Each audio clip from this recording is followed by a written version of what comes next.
సరస్వతీ నది ప్రశాంతంగా ప్రవహిస్తోంది. నది ఒడ్డున పర్ణశాల ముందు వేదవ్యాసుడు దర్భాసనంపై కూర్చుని ఉన్నాడు. చుట్టూ తాళపత్ర గ్రంథాలు కుప్పలుగా ఉన్నాయి. సూర్యాస్తమయపు ఎర్రని కిరణాలు ఆశ్రమంపై పడుతున్నాయి. వాతావరణం ప్రశాంతంగా ఉన్నా వ్యాసుని ముఖంలో తీవ్రమైన అలజడి కనిపిస్తోంది. వేదాలను 4 భాగాలుగా విభజించాను.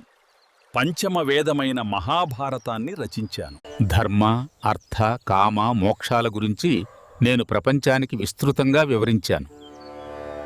కానీ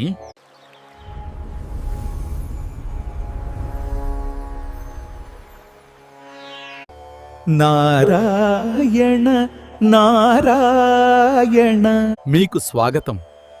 నా ఆశ్రమం పావనమైంది. వ్యాస, మహాభారతం వంటి అద్భుతమైన ఇతిహాసాన్ని రచించిన మీరు వేదాల సారాంశం తెలిసినవారు. కాని నీ ముఖంలో ఈ విచారం ఎందుకు? నీ మనసు ఎందుకు కలత చెంది ఉంది? గురుదేవా, నేను ఎన్నో ధర్మశాస్త్రాలు రచించినా నా ఆత్మ తృప్తి చెందలేదు. దానికి కారణం, పరిష్కారం మీరే చెప్పాలి. సత్యవతీ నందన, నీ రచనలలో ధర్మంకిచ్చిన ప్రాధాన్యతను వాసుదేవుడైన శ్రీకృష్ణుని నిర్మల భక్తికి ఇవ్వలేదు. ధర్మం బుద్ధిని తృప్తిపరుస్తుందిగాని ప్రేమతో లీలాగానం చేసినప్పుడే హృదయానికి శాంతి లభిస్తుంది.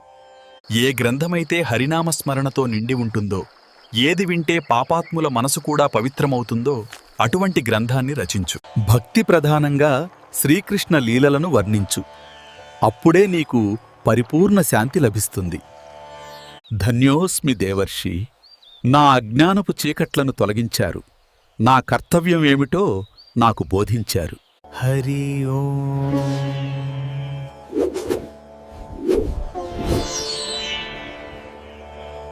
ఆ మాటలతో వ్యాసుడు తన యోగదృష్టితో పరమాత్మ అయిన శ్రీకృష్ణుణ్ణి మరియు ఆయన మాయాశక్తిని ప్రత్యక్షంగా దర్శించాడు.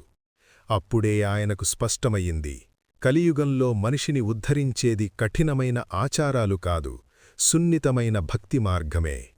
ఆ అనుభూతినే పదాలుగా మలిచి వ్యాసుడు భాగవత పురాణాన్ని రచించాడు. ఈ గ్రంథం ఓం నమో భగవతే వాసుదేవాయ అనే భావంతో పరమసత్యం శ్రీకృష్ణుడేనని ప్రకటిస్తూ మొదలవుతుంది.